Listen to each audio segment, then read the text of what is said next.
This is Matt Fuller from Agate Bookkeeping in Grand Junction, Colorado. In this tutorial, I'm going to demonstrate how to perform a simple new hire analysis for an hourly employee. I'm constantly surprised at how many small business owners really don't take the time to sit down and fully analyze the impact that an additional employee is going to have on their cash flow for the entire year. And as you can see, I have already constructed the template in order to keep this tutorial brief. It can be downloaded for free with no sign up from my website at agatebooksllc.com, or you can construct one that will better suit your needs from the ideas presented here.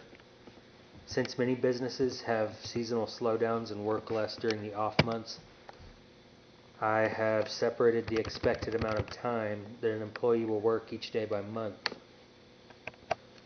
Down below I have a table that shows how many work days are in each month for 2013, minus the number of unpaid leave and holidays that are expected to be taken. In the main analysis, there is a row for miscellaneous payouts as well, and that can include training costs, special licenses and fees, and any additional cash that will be paid out to send the new hire to classes, drug screens, etc. One thing though about training, when another employee is chosen to mentor the new hire, it reduces your collective output, but it doesn't incur an additional expense because both employees are at work anyway. And of course, an exception to this is when you bring another employee in on his day off to train the new hire. Expected monthly benefits paid are going to include any kind of life and disability health insurance. That's an expense to you offered to employees and paid on a monthly or quarterly basis, but not things like not accrued benefits such as PTO or paid sick leave or any of that.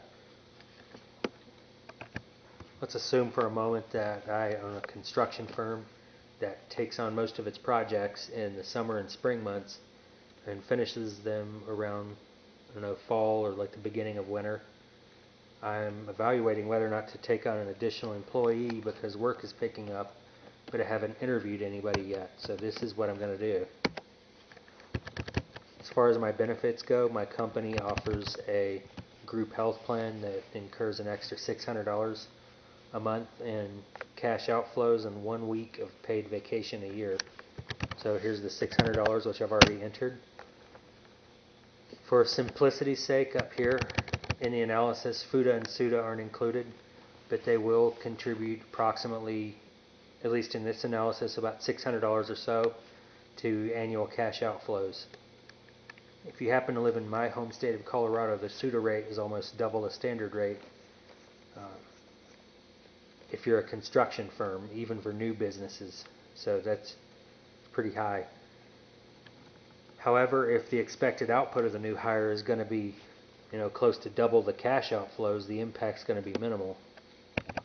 SUTA and FUTA only applies to the first $7,000 or $11,000 respectively of each new hire's gross pay anyway.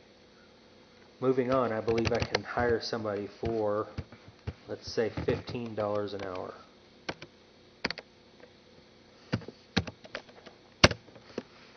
And our work day is 8 hours long, or 8.5 hours long, including 30 minutes of unpaid lunch.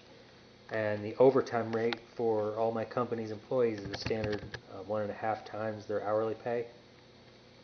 And the expected overtime a month for each hire, or for this new hire, will only be about 5 hours, since the 5 hours of overtime is only going to raise my outflows by about 3% anyway. So we're just going to make that 5 hours, and we can just hire day labor for the rest. And I have no other monthly payouts related to the potential new hire, but I believe the new hire may take, say, 5 days off of paid leave in December. Now over here, since this is unpaid holidays and unpaid leave, it's obvious that there's a day off that I'm not going to do business on, say, January 1st, or it could be January 8th or whatever day. But obviously New Year's, and since I'm deducting it from the work days, I'm not going to pay it. So these right here are days that I'm not going to pay. If I enter one here, that means that there's one day in August that everybody's going to be off and I don't pay it. So this guy is going to pay, or excuse me, he's going to take 5 days off, and I could put a 5 there, but since it's paid leave, he's going to be paid his standard rate anyway. So I'm just going to put 0 because that's not going to have an impact up here because he's going to be paid his standard rate. So I also decided that I'm going to let him and my other employees work a Saturday early on in December so that they can have some extra money for Christmas, and it's going to be, let's see, times 8, E23, that's going to be the overtime rate because that Saturday is going to be overtime. So I'm putting it right here in miscellaneous payouts, and that's in addition to the 5 hours of overtime that they're going to get a month anyway. So to summarize, my cash outflow is going to be approximately $44,000 next year if I hire the employee under the conditions that I've specified. Now if I can get him to work for $12.50 an hour, my cash flow is reduced about 14% to $38,000 approximate. However, if I can't find the help I need for under $17 an hour, my outflows are going to be increased a little more than 10% to approximately $49,000 annually. And this can be a big issue if I only have a year's worth of cash left and the new hire is expected to consume about a quarter of it in the same period. If this is the case, I'll need to find some new business before committing to taking on another employee. So that is it, and I hope you've gained some useful knowledge from my tutorial. And again, the template I use can be downloaded free at www.agattebooksllc.com. Thank you for watching.